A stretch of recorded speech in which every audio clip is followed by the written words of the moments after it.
Humiliated. That's the only way to describe what just transpired on the southern shores of our country. As thousands more illegal migrants celebrate their arrival in Britain, the Prime Minister delivers a speech about tightening immigration controls, and the entire spectacle collapses into farce. Picture the scene.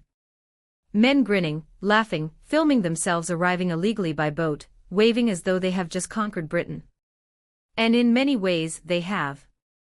While Keir Starmer utters empty platitudes about fairness and rules, Dover is being overwhelmed in real time. The invasion continues, and Labour is being laughed at. Literally, let's not sugarcoat it. The Labour Party is deceiving you.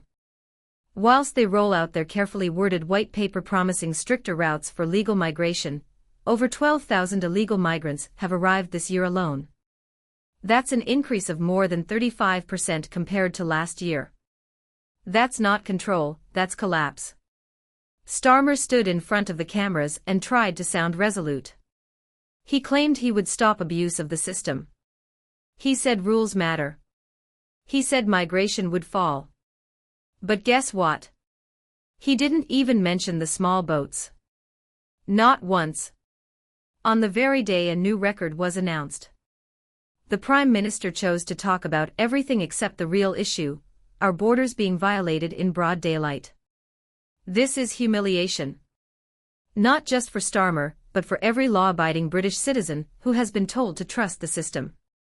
While you pay your taxes, follow the rules, and wait for GP appointments or school places, the system is being overrun. And those responsible are laughing in your face because they know the government won't stop them. Why? Because Starmer won't take the action required. He won't withdraw us from the European Court of Human Rights. He won't reform the Human Rights Act. He won't deport illegal migrants en masse. He won't imprison criminal gangs because deep down he doesn't believe in borders at all. This is a man who built his career defending open borders. A man who campaigned for free movement of people. A man who, until Reform UK lit a fire under him, didn't even include immigration among his top 5 priorities. Now, after being hammered in the local elections, Starmer has the audacity to pretend he cares. But the British people see straight through it. This isn't leadership. It's panic. It's damage control. It's insincere, weak, and frankly insulting. Nigel Farage put it best: what does Starmer even believe in apart from staying in power? One day he's waving through migrants with a smile. The next he's reading out someone else's script about control and fairness. And let's be honest, he looked like a hostage, not a leader. Meanwhile, Robert Jenrick cuts to the chase. Labour is lying. Nothing they are doing will bring migration down to levels the public demands.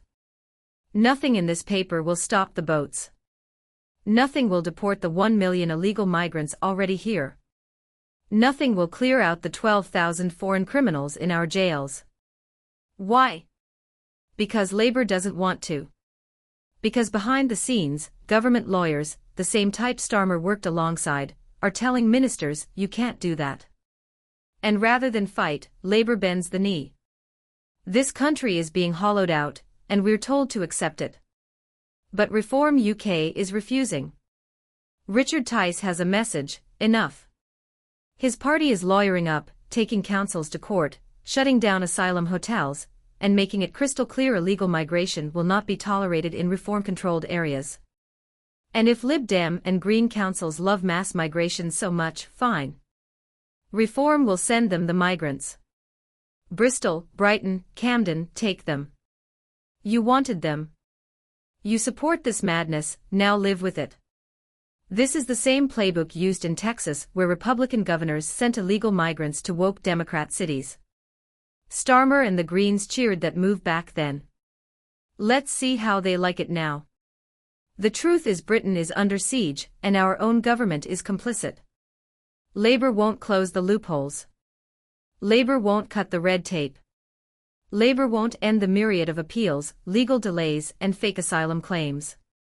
They enable it. Look no further than the absurdity we've seen in the courts: people being granted asylum because of chicken nuggets, vague trauma, or some made-up risk if they are returned home. It's a joke, but we're the ones paying the price. And what's Starmer's solution? A speech full of waffle with no targets, no numbers, no deadlines, and no guts. He even doubled down at the end, saying he'd never ditch the Human Rights Act because it's about obligations. Obligations to who? Not to the British people. Clearly, this isn't leadership. It's betrayal. This is a man who has spent decades defending the system. A system rigged against British workers, taxpayers, and families. And now, when he sees the public finally rising up, through reform, through Farage, through fury, he tries to rebrand himself as some kind of immigration hawk. It's laughable. Just like the men arriving illegally in Dover because they know he's bluffing. And here's the kicker.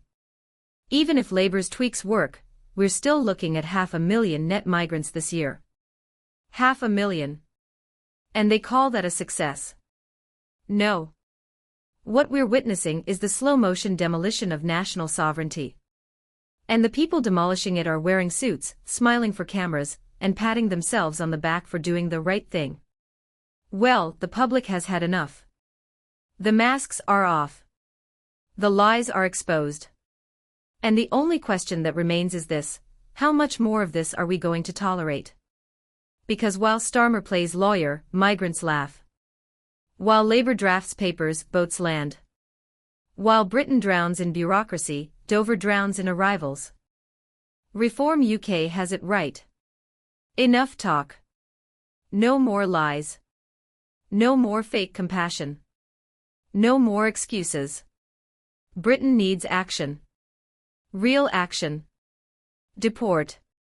Deter. Defend.